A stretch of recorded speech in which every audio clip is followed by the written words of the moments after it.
Hello everyone, welcome back to our YouTube channel ADR nursing classes. ADR nursing classes में एक बार आपका फिर से स्वागत है। आज अपनी क्लास रहेगी सीपीआर से और अपन पढ़ेंगे सीपीआर क्या होता है और बीएलएस और एसीएलएस क्या होता है according to 2025 American health association guideline के अकॉर्डिंग अपन इस क्लास को पढ़ेंगे। सीपीआर को देखेंगे कब देना चाहिए, कब क्या करना चाहिए। चलो बिना किसी देरी के अपन इस टॉपिक को स्टार्ट करते हैं। टॉपिक को स्टार्ट करने से पहले यदि एडीआर नर्सिंग क्लासेस इस वीडियो को यदि आप पहली बार देख रहे हैं तो एडीआर नर्सिंग क्लासेस की यूट्यूब चैनल को सपोर्ट जरूर करिएगा। चलो अपन बिना किसी देरी के इस टॉपिक को स्टार्ट करते हैं। सबसे पहले सीपीआर है क्या, सीपीआर क्या चीज़ होती है। तो सीपीआर की फुल फॉर्म है वो कार्डियो पल्मोनरी रिसक्सिटेशन है। क्या है दोस्तों? कार्डियो पल्मोनरी रिसक्सिटेशन है। ये कब होता है? कार्डियक अरेस्ट में क्या है, लाइफ सेविंग प्रोसेस है। जब पेशेंट को कार्डियक अरेस्ट आ जाता है तब ये है लाइफ सेविंग। उस पेशेंट की लाइफ सेविंग के लिए जो प्रोसीजर है वही है आपका सीपीआर। क्या है? CPR, cardio pulmonary resuscitation. ठीक है। और जितना अर्ली सीपीआर दिया जाता है, जिस पेशेंट को जितना अर्ली रिकॉग्नाइज किया जाता है सीपीआर के लिए, उसकी सर्वाइवल चांसेस है वो उतने ही इंक्रीज हो जाते हैं। क्या दोस्तों? उतने ही इंक्रीज हो जाते हैं। यदि कोई पेशेंट है उसका जितना अर्ली आपने रिकॉग्नाइज कर लिया कि इसको सीपीआर की रिक्वायरमेंट है, क्या है? सीपीआर की रिक्वायरमेंट है, तो आपने जितना जल्दी स्टार्ट कर दिया सीपीआर, ठीक है, जल्दी किया, तो उसके जो सर्वाइवल का चांसेस है वो इंक्रीज हो जाएंगे। उसके सर्वाइवल के चांसेस है वो इंक्रीज हो जाएंगे, उसके बचने के चांसेस है वो ज़्यादा हो जाएंगे। ठीक है। तो ये है अपना सीपीआर। इसमें क्या होता है? चेस्ट कंप्रेशन एक चीज़ नहीं होती, बहुत चीज़ें होती है जो सीपीआर को बनाती है। ठीक है, सीपीआर को। ठीक है, इसमें चेस्ट कंप्रेशन, हैंड का प्लेसमेंट, ये सब देखा जाता है, तभी एक क्वालिटी जो हाई क्वालिटी सीपीआर है वो होता है। ठीक है। अब नेक्स्ट देखते हैं अपन बीएलएस का क्या मतलब है। बीएलएस का जो फुल फॉर्म है बेसिक, क्या है? Basic life support. बीएलएस का फुल फॉर्म क्या है? Basic life support. जब आप यदि आपके कार्डियक अरेस्ट या कहीं अनकॉन्शियस होकर गिर गए हो, वहाँ आपको एक बेसिक सीपीआर दिया जाए तो वो है बेसिक लाइफ सपोर्ट। ठीक है। अर्ली, इसमें हमेशा ध्यान रखें 3 कोर पॉइंट है। क्या है? 3 कोर पॉइंट है। इन 3 कोर पॉइंट को आप हमेशा ध्यान रखोगे। ठीक है। इन 3 कोर पॉइंट को हमेशा ध्यान रखोगे। अर्ली रिकॉग्नाइजेशन, पेशेंट को अर्ली रिकॉग्नाइज करना है कि इसको सीपीआर देना है या नहीं देना है। High quality CPR, high quality CPR देना है। हाई क्वालिटी सीपीआर का मतलब ओनली चेस्ट कंप्रेशन नहीं है, इसमें बहुत सारे कंपोनेंट होते हैं। जैसे जैसे अपन आगे पढ़ेंगे आपको ध्यान लग जाएगा। And early AED. ठीक है। High quality CPR, early recognize and early AED. ठीक है, जिसमें अपन डीफैब, ठीक है, डीफैब देखते हैं, वो एडीए आ जाएगा। और high quality CPR and early recognize. सबसे पहले पेशेंट का आपको अर्ली रिकॉग्नाइज करना है कि सीपीआर की इसको जरूरत है या नहीं है, और तुरंत सीपीआर स्टार्ट करना है हाई क्वालिटी वाला, और बाद में क्या है? अर्ली एईडी देना है। ठीक है। ठीक है। तो ये है आपका बेसिक लाइफ सपोर्ट। ठीक है। अब देखते हैं अपन अडल्ट बीएलएस। अडल्ट बीएलएस में हमेशा क्या है, आप क्या देखोगे? सबसे पहले चेक रेस्पॉन्स, पेशेंट का अनकॉन्शियस हो गया है उसका रेस्पॉन्स चेक करोगे। देन कॉल फॉर हेल्प, और तुरंत हेल्प के लिए कॉल कर देना है। देन चेक करोगे ब्रीथिंग एंड पल्स, आप पेशेंट की ब्रीथिंग और पल्स चेक करोगे। और देन स्टार्ट सीपीआर, बाद में तुरंत CPR स्टार्ट कर दोगे। ये आपने किया, ये आ जाएगा BLS के अंदर। ठीक है, बेसिक लाइफ सपोर्ट, आपने बेसिक लाइफ को सपोर्ट कर दिया, उसके सर्वाइवल को, और जितना ये जल्दी होगा उतना पेशेंट का चांसेस, सर्वाइवल के चांसेस है वो इंक्रीज हो जाएंगे। ठीक है, ये आपका BLS। अब CPR कब शुरू करना चाहिए? CPR शुरू कब करना चाहिए? जब patient no normal breathing, patient को ब्रीथिंग है ही नहीं, उसको सांस आ ही नहीं रहा, नो डेफिनेट पल्स, आपको प्रॉपर पल्स भी फील नहीं हुई, और हमेशा 10 सेकेंड से ज़्यादा आपको पल्स चेक नहीं करनी है।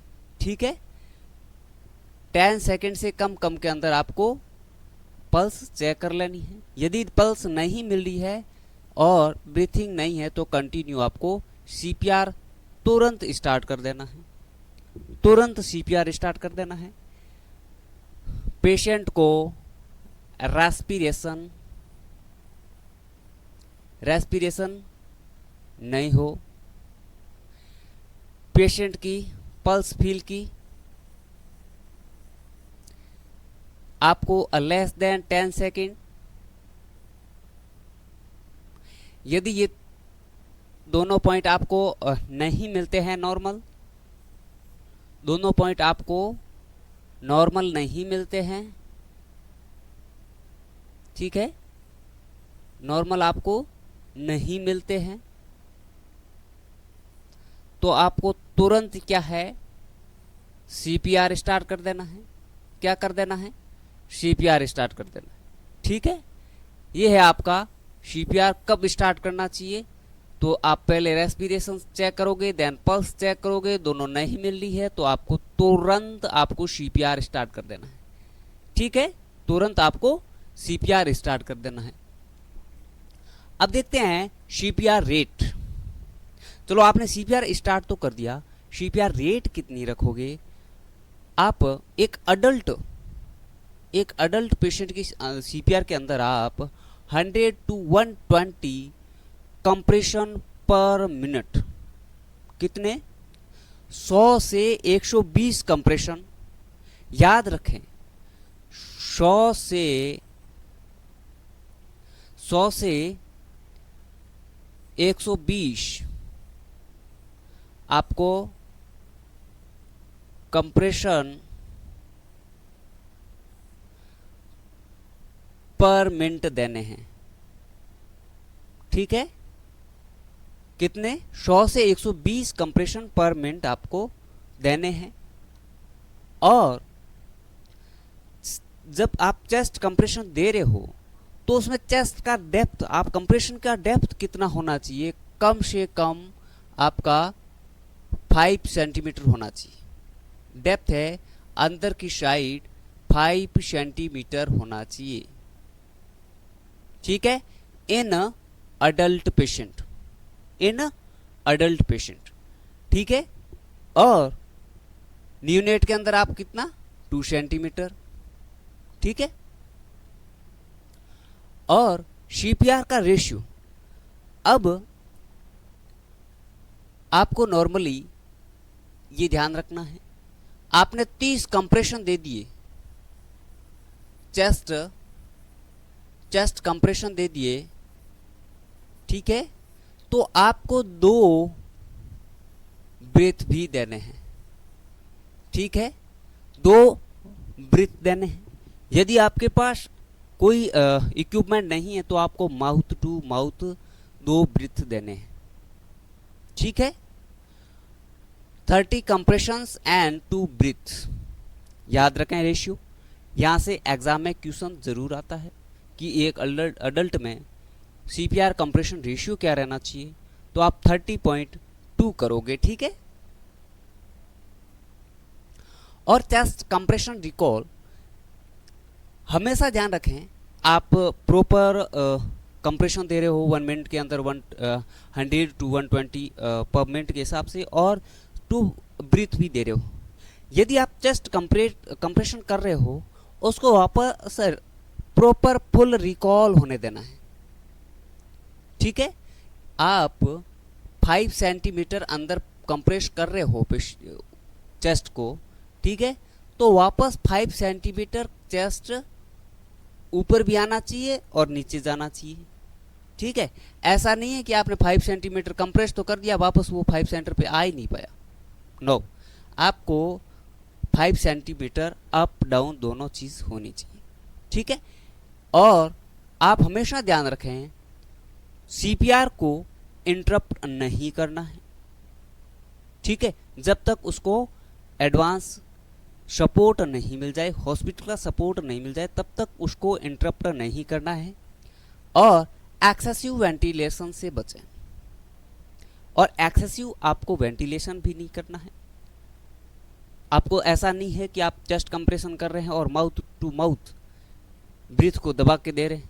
नो, आपको एक्सेसिव वेंटिलेशन नहीं करना है। ठीक है, ये चीजें आप ध्यान रखें। और अब देखते हैं एईडी। ठीक है, आपने चेस्ट कंप्रेशन कर दिया, उसमें ध्यान रख दिया, आपने सीपीआर को कंटिन्यू रखा जब तक आपको एडवांस सपोर्ट नहीं मिल गया। जो एएडी है वो एक डीफैब का काम करता है, इसको टर्न ऑन करना है। जब आपने पेशेंट को रिकॉग्नाइज किया, फिर आपने सीपीआर स्टार्ट किया, इसमें आपने 32 रेशियो का ध्यान रखा, 4 सेंटीमीटर चेस्ट कंप्रेशन का ध्यान रखा, और प्रॉपर रिकॉल का ध्यान रखा कि रिकॉल हो रही है प्रॉपर। अब इसको बिना इंटरप्ट किए हुए आप कंटिन्यू सीपीआर दे रहे हैं। आपने यहां पे हेल्प के लिए कॉल किया था। ठीक है, अब ये हेल्प आपके पास पहुंच गई है एईडी के साथ। किसके साथ? एईडी के साथ। ठीक है, अब इसको आप क्या करोगे? ऑन करोगे और पेशेंट को पेड लगाओगे। 2 पेड है, ठीक है, एक राइट एक लेफ्ट की साइड, और एनालाइज रिदम को एनालाइज करोगे और शॉक एडवाइस, ठीक है, बोलोगे कि शॉक, ठीक है, और उस टाइम पेशेंट के टच में कोई ही नहीं रहना चाहिए, नहीं तो उसको भी शॉक लग सकता है। और फिर कंटिन्यू सीपीआर स्टार्ट कर देना वापस। ठीक है, एईडी शॉक मिलते ही पेशेंट को वापस कंटिन्यू सीपीआर कर देना है जब तक एडवांस लाइफ सपोर्ट नहीं मिल जाए। ठीक है, अब देखते हैं शॉकेबल रिदम क्या है। शॉकेबल रिदम, शॉकेबल रिदम में क्या है, आपको वेंट्रिकुलर फिब्रिलेशन जिसको अपन वीएफ बोलते हैं, या फिर होगा आपका पल्स लेस वेंट्रिकुलर टेकीकार्डिया जिसको अपन पीवीटी बोलते हैं, पीवीटी बोलते हैं। ठीक है, तो इन दोनों कंडीशन में आपको तुरंत डिफिब्रिलेशन का, बोले तो शॉक का देना जरूरी है। ठीक है, चाहे वो एईडी के द्वारा दो, चाहे वो हॉस्पिटल सेटअप पे आप पेशेंट को डिफैब करो। ठीक है, आपको डिफैब करना पेशेंट को जरूरी है इन दोनों कंडीशन में, चाहे वो वीटी हो, चाहे वो वीटी हो, चाहे वो पीवीटी हो। ठीक है, वीएफ वेंट्रिकुलर फिब्रिलेशन हो या फिर पीवीटी हो, वेंट्रिकुलर टेकीकार्डिया हो, पल्स लेस। ठीक है, इन दोनों कंडीशन में आपको, ये दोनों शॉकेबल रिदम है। ठीक है, और इसमें आपको पेशेंट को सीपीआर देना जरूरी है और पेशेंट को आपके डिफैब देना जरूरी है, डिफैब के द्वारा शॉक देना जरूरी है। ठीक है, और शॉक के बाद तुरंत आपको सीपीआर दे देना है। ठीक है, अब आता है नॉन शॉकेबल रिदम। इसमें क्या है, आपको एसिस्टॉल या फिर पल्सलेस इलेक्ट्रिकल एक्टिविटी, ठीक है, पीए होगा या फिर आपका एसिस्टॉल होगा, ठीक है, और एसिस्टॉल होगा। तो इसमें आपको पेशेंट को डिफिब्रिलेशन नहीं करना है, ठीक है, क्योंकि उसके अंदर इलेक्ट्रिकली एक्टिविटी अंदर है पेशेंट की, ठीक है। उसमें क्या है, आपको तुरंत कोज को रिकॉग्नाइज करना है, उसको ट्रीट करना है और पेशेंट को क्योर करना है, ठीक है। इसमें आपको पेशेंट को शॉक नहीं देना है, ठीक है, पेशेंट को शॉक नहीं देना है, ध्यान रखो, ठीक है, नो शॉक, शॉक नहीं देना है। और शॉकेबल रिदम है तो उसमें आपको पेशेंट को शॉक देना है, नॉन शॉकेबल रिदम है तो उसमें आपको शॉक नहीं देना है। अब आते हैं ACLS पर। क्या है, ACLS पर, ठीक है, आपने नॉर्मल CPR कर दिया, नॉर्मल उसको डिफेब कर दिया, बट अब आते हैं एडवांस्ड कार्डियोवास्कुलर लाइफ सपोर्ट। क्या है, एडवांस कार्डियोवास्कुलर लाइफ सपोर्ट, ठीक है। इसमें आप CPR दोगे, एयरवे मेंटेन करोगे और इसमें पेशेंट को रिक्वायर्ड ड्रग्स दी जाती है और रिदम मैनेजमेंट किया जाता है। क्या किया जाता है, रिदम मैनेजमेंट किया जाता है। तो ये 4 कोर पॉइंट जब आप पेशेंट को प्रोवाइड करवाते हो तो वो चीज आती है आपके ACLS में, ठीक है, वो किस में आती है, आपके ACLS में। पेशेंट को एक हाई क्वालिटी वाला CPR और उसका प्रॉपर एयरवे मेंटेनेंस और इमरजेंसी ड्रग प्रोवाइड करना, प्लस उसके आपको रिदम मैनेजमेंट करना, ये है आपका ACLS, advance cardiovascular life support, ठीक है। अब अपन देखते हैं कार्डियक अरेस्ट एल्गोरिदम। जो कार्डियक अरेस्ट एल्गोरिदम में आपको हमेशा सबसे पहले CPR स्टार्ट करें, उसके बाद क्या है, मॉनिटर एंड डिफिब्रिलेटर लगाएं, ठीक है, देन रिदम चेक करें, शॉकेबल एंड नॉन शॉकेबल, ठीक है। यदि शॉकेबल है तो आप पेशेंट को डिफेब करोगे, शॉक दोगे, ठीक है, शॉक दोगे। अरे नॉन शॉकेबल है तो नो शॉक दोगे, कोई शॉक नहीं दोगे पेशेंट को, ठीक है। और देखोगे रिवर्सिबल कोज, ठीक है, उसके रिवर्सिबल कोज को देखोगे और उसको ट्रीट करोगे, ठीक है। ये होगा आपके कार्डियक अरेस्ट एल्गोरिदम। ये ऐसे चलेगा, सबसे पहले पेशेंट को CPR देना, फिर उसको मॉनिटर करना, फिर उसकी रिदम को देखना, शॉकेबल है या नॉन शॉकेबल है, शॉकेबल है या नॉन शॉकेबल है, ठीक है। इसमें आप पेशेंट को शॉक दोगे, इसमें आप पेशेंट को नो शॉक होगा, ठीक है। और फिर दोनों में आप रिवर्सिबल कोज को देखोगे, ठीक है, और उसका ट्रीटमेंट करोगे और पेशेंट आपका स्टेबल हो जाएगा, ठीक है।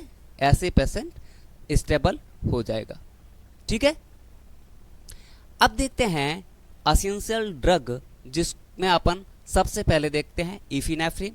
इफिनेफ्रिन आपके 1 mg पेशेंट को दिया जाता है, ठीक है, 1 mg दिया जाता है, ठीक है, और हर 3 से 5 मिनट में रिपीट किया जाता है, ठीक है, 3 से 5 मिनट में रिपीट किया जाता है, जब तक पेशेंट आपका स्टेबल नहीं हो जाए या उसका पेशेंट नॉर्मल वाइटल में नहीं आ जाए, रिवर्स नहीं हो जाए, ठीक है। इसको हाईलाइट कर लें, इफिनेफ्रिन की आप ऐसे देखें कि एग्जाम में क्वेश्चन आ सकता है कि इफिनेफ्रिन है, उसको आप कितनी डोज दोगे, तो 1 mg IV पर 3 to 5 मिनट में रिपीट, ठीक है, पर 3 to 5 मिनट में रिपीट। अब नेक्स्ट ड्रग देखते हैं अपन, आपकी एम्यूडोरॉन। क्या है, एम्यूडोरॉन। एम्यूडोरॉन है वो स्टेट में दी जाती है आपके 300 mg, ठीक है, 300 mg स्टेट आईवी, देन इसका मेंटेनेंस डोज चलता है, क्या है, मेंटेनेंस डोज चलता है 150 mg बीडी, ठीक है, 150 mg बीडी मेंटेनेंस डोज चलती है। नेक्स्ट ड्रग देखते हैं लिडोकैन, ठीक है, और लिडोकैन आपके 1 to 1.5 mg पर केजी के हिसाब से दिया जाता है। ये स्टेट में डोज कैलकुलेशन की जाती है। देन आपका मेंटेनेंस डोज चलता है, मेंटेनेंस डोज चलती है आपकी 0.5 to 0.75 mg पर केजी के हिसाब से, ठीक है, पर केजी के हिसाब से चलती है। और जो लिडोकैन एम्योडोरॉन ये आपके जो डोज है मेडिसिन है वो आपके वीएफ या पीवीटी में असेंशियल ड्रग है, ठीक है, असेंशियल ड्रग है, ठीक है। अब देखते हैं दोस्तों डिफाइब्रिलेशन, अपन सुन रहे थे डिफाइब्रिलेशन करना, डिफाइब्रिलेशन होता क्या है? डिफाइब्रिलेशन वीएफ या वीपीटी में दिया जाने वाला एक इलेक्ट्रिक शॉक है, क्या है दोस्तों? इलेक्ट्रिक शॉक है, ठीक है। और कब दिया जाता है? या अपना अनसिंक्रोनाइज्ड शॉक हो या फिर शॉक अनसिंक्रोनाइज्ड शॉक और शॉक के तुरंत बाद सीपीआर स्टार्ट करें, ठीक है, तभी आपका डिफैब दिया हुआ काम आएगा, ठीक है। नहीं, ऐसा नहीं है कि शॉक दे दिया उसके कार्डियक एक्टिविटी आ गई पेशेंट सही हो जाएगा, नहीं ब्रो, उसमें आपको कंटिन्यू सीपीआर देना जरूरी है, चाहे वो आप वेंटिलेटर के द्वारा दो, ठीक है, उसको रेस्पिरेशन चाहे वेंटिलेटर के द्वारा दिलाओ या फिर आप उसको अपने हाथों से चेस्ट कंप्रेशन करते हैं। तो हमेशा ये आपका वीएफ या जो आपका पीवीटी है इसमें काम आता है और अनसिंक्रोनाइज शॉक देता है और शॉक के तुरंत बाद आपको सीपीआर स्टार्ट करना होता है। ये क्या है? इलेक्ट्रिक शॉक है। अब आता है कार्डियो वर्जन। कार्डियो वर्जन में क्या है? इसमें पल्स मौजूद होती है एज ए नॉन शॉकेबल और अनस्टेबल टेक जो आपका टैकियारिथमिया होता है, ठीक है, और सिंक्रोनाइज शॉक होता है, ठीक है, सिंक्रोनाइज शॉक होता है। ये आपका कार्डियो वर्जन होगा और वो होगा आपका डिफाइब्रिलेशन, ठीक है। अब देखते हैं ब्रैडीकार्डिया। ब्रैडीकार्डिया में हमेशा आप एट्रोपिन यूज लोगे। ब्रैडीकार्डिया का मतलब है आपका पल्स 60 बीपीएम से कम हो जाना, बीट पर मिनट 60 बीट पर मिनट से कम हो जाना आपका ब्रैडीकार्डिया कहलाएगा। इसको मैनेज करने के लिए आप एट्रोपिन यूज करते हैं। 1 mg IV दिया जाता है, ठीक है, और हर 3 से 5 मिनट में इसको रिपीट कर सकते हैं और मैक्सिमम आप डोज 3 mg दे सकते हैं। कितनी? 3 mg दे सकते हैं। स्टार पॉइंट कर लीजिएगा। ब्रैडीकार्डिया को मैनेज करने के लिए एट्रोपिन का यूज किया जाता है और एट्रोपिन आपको 1 mg IV देना चाहिए और हर 3 से 5 मिनट में इसको रिपीट कर सकते हो और इसकी मैक्सिमम डोज है वो आपके 3 mg है, ठीक है। अब देखते हैं टैकीकार्डिया। टैकीकार्डिया में है आपके हार्ट रेट, जो आपकी हार्ट रेट है वो 100 या इससे ऊपर चली जाए, ठीक है, इससे इंक्रीज हो जाए, ठीक है, तो वो आपका होगा टैकीकार्डिया, ठीक है। इसमें आपका पेशेंट अनस्टेबल और पल्स है तो आपको सिंक्रोनाइज्ड कार्डियोवर्जन है, और स्टेबल, ठीक है, स्टेबल है तो आपको रिदम और क्यूआरएस को देखना है। ठीक है, यदि पेशेंट अनस्टेबल है और पल्स आपके टैकीकार्डिया में चल रही है तो वो अनसिंक्रोनाइज्ड कार्डियोवर्जन होगा। क्या होगा? सिंक्रोनाइज्ड कार्डियोवर्जन होगा। और इसमें आप, यदि पेशेंट स्टेबल है तो आपको रिदम देखनी है, क्यूआरएस कॉम्प्लेक्स देखना है, उसके बाद डिटरमाइन करना है कि शॉक देना है, क्या करना है क्या नहीं करना। ठीक है, अब देखते हैं अपन 5H। ठीक है, 5H, 5H क्या चीज है? हाइपोवोलीमिया या हाइपोक्सिया, या फिर आपका एसिडोसिस या H आयन, हाइड्रोजन आयन। ठीक है, या फिर हाइपो या हाइपरकैलीमिया या हाइपोथर्मिया। ठीक है, ये कंडीशन आपके शॉक को इंड्यूस करती है। ठीक है, और पेशेंट अनकॉन्शियस हो सकता है और सीपीआर को प्रेरित करता है, और पेशेंट को सीपीआर, इन कंडीशन में आपको पेशेंट को सीपीआर देना पड़ सकता है। ठीक है, हाइपोवोलीमिया, हाइपोक्सिया, एसिडोसिस या एच आयन बोल सकते हैं अपन, हाइपो या हाइपरकैलेमिया, या फिर आपका हाइपोथर्मिया। अब देखते हैं अपन टी। टीज है, इसमें आपको टेंशन न्यूमोथोरैक्स हो सकता है, या कार्डियक टेम्पोनेड हो सकता है, टॉक्सिन हो सकता है, पल्मोनरी थ्रोम्बोसिस हो सकता है, या कोरोनरी थ्रोम्बोसिस हो सकता है। ठीक है, इससे भी पेशेंट आपका सीपीआर के लायक हो सकता है। ठीक है, सीपीआर के लायक हो सकता है। एग्जाम में टीज का क्वेश्चन पूछ के आपको ऑप्शन में दे दे, और कोई ऑप्शन टी का मेडिकल टर्म दे दिया जाए, पर आपको हमेशा ये राइट करना है सब, उसमें टेंशन न्यूमोथोरैक्स हो, कार्डियक टेम्पोनेंट हो, टॉक्सिन्स हो, पल्मोनरी थ्रोम्बोसिस हो, या फिर आपका कोरोनरी थ्रोम्बोसिस हो, तो वो उसका 5Ts का राइट आंसर होगा। ठीक है, अब देखते हैं एडवांस एयरवे। एडवांस एयरवे में आप पेशेंट के आप या तो ईटी ट्यूब लगाते हो या सरोगेटिव एयरवे मेंटेन करते हो, और कंटिन्यूस कंप्रेशन चलते रहते हैं। इसमें 1 ब्रीथ 6 सेकेंड में चलता है। ठीक है, आप वेंटी के द्वारा देते हैं ना, वेंटी द्वारा। ठीक है, वेंटी द्वारा देते हैं। इसमें आपकी क्या है, पेशेंट को ईटी ट्यूब लगती है।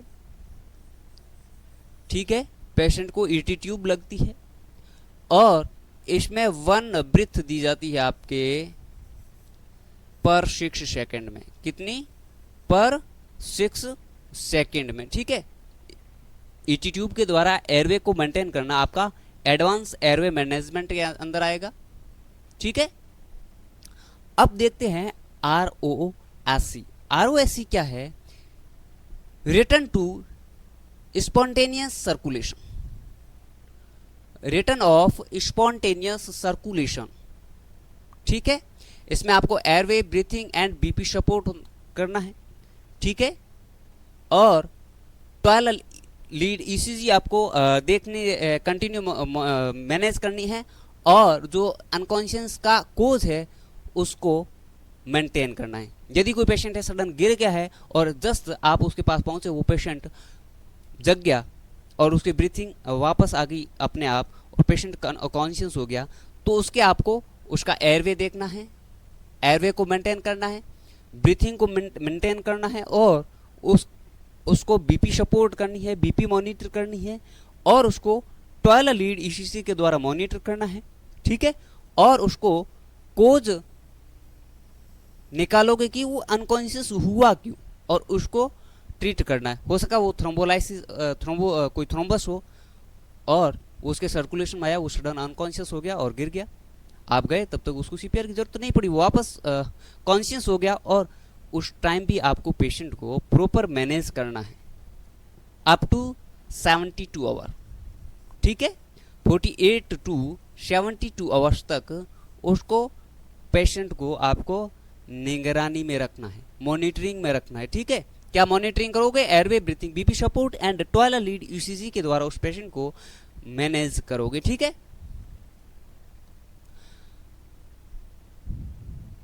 अब देखते हैं जो आपकी गाइडलाइन है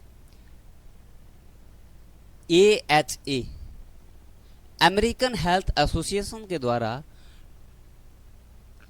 2025 में सीपीआर को लेकर एक प्रॉपर गाइडलाइन है, जिसमें current age CPR ECG guideline, जिसमें सस्पेक्टेड ओपियोइड अरेस्ट है, जिसमें आपको नेलोक्सोन रोल है, पोस्ट अरेस्ट आपका टेम्परेचर कंट्रोल है, ये आपके अपडेट किए गए हैं। ठीक है, किसमें 225 के अमेरिकन हेल्थ एसोसिएशन ने ये अपडेट किए हैं। क्या इसमें जो सीपीआर और ईसीजी गाइडलाइन को अपडेट किया है, और सस्पेक्टेड ओपियोइड्स के अरेस्ट है उसमें नेलोक्सोन को रोल को अपडेट किया है, और पोस्ट अरेस्ट जो टेम्परेचर है उसको कंट्रोल करने के लिए कुछ अपडेट किए हैं। ठीक है, अब देखते हैं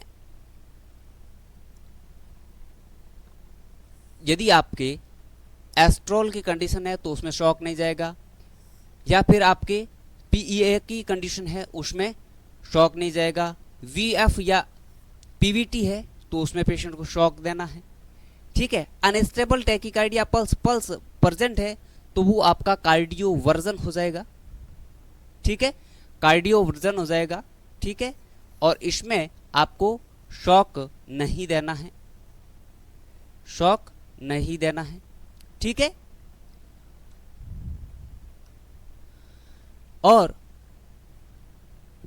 हमेशा ध्यान रखें आपको चेस्ट कंप्रेशन 100 to 120 पर मिनट देने हैं, और आपका चेस्ट डेप्थ कंप्रेशन डेप्थ है वो 5 सेंटीमीटर होनी चाहिए, और रिकॉल भी उतनी होनी चाहिए, और आपको 30:2 का हमेशा ध्यान रखना है, और इफिनेफ्रिन की 1 mg डोज है पर 3 to 5 मिनट में आप रिपीट कर सकते हैं, और एट्रोपिन की 1 mg डोज है और 3 to 5 मिनट में रिपीट कर सकते हैं, और मैक्सिमम डोज 3 mg है। ठीक है, मैक्सिमम डोज कितनी है? 3 mg है। और जो सीपीआर रेट है ये आपके एमसीक्यू आ सकते हैं, इनको नोट कर लें, स्टार पॉइंट करके लिख लें शॉर्ट में। सीपीआर रेट आ जाए तो आपको 100 120 कंप्रेशन पर मिनट लिखना है, और एडल्ट रेशियो आ जाए तो 30:2 लिखना है, या शॉकेबल रिदम कौन सी होगी तो वीएफ होगा। ठीक है, और पीवीटी होगा। ठीक है, शॉकेबल रिदम, और इफिनेफ्रिन की डोज होगी वो आपकी 1 mg होगी, और एट्रोपिन की डोज होगी वो 3 mg होगी, और मैक्सिमम होगी 1 mg, और मैक्सिमम होगी आपके 3 mg, और जो आपका एम्योडोरन है उसकी फर्स्ट डोज होगी 300 mg, और उसकी मेंटेनेंस डोज होगी 150 mg BD। ठीक है, तो ये था आपका सीपीआर, और इसको कैसे दिया जाता है, क्योंकि ओनली कंप्रेशन सीपीआर नहीं है, उसका रेशियो ध्यान रखना होता है, और असेंशियल ड्रग्स का ध्यान रखना होता है एज ए मेडिकल पर्सन। ये आपको ध्यान होना बहुत ज़रूरी है। आई होप ये क्लास आपको बहुत अच्छी लगी होगी। यदि आपका कोई क्वेश्चन है तो कमेंट सेक्शन ओपन है, उसमें डाल दीजिएगा, और जल्द से जल्द आपका जवाब दिया जाएगा। आई होप ये क्लास आपको बहुत अच्छी लगी होगी। अच्छी लगी है तो अपने नर्सिंग क्लासमेट्स के साथ इस क्लास को शेयर जरूर कर दें। मिलते हैं अपने एक नेक्स्ट क्लास में, तब तक के लिए बाय बाय, जय हिंद।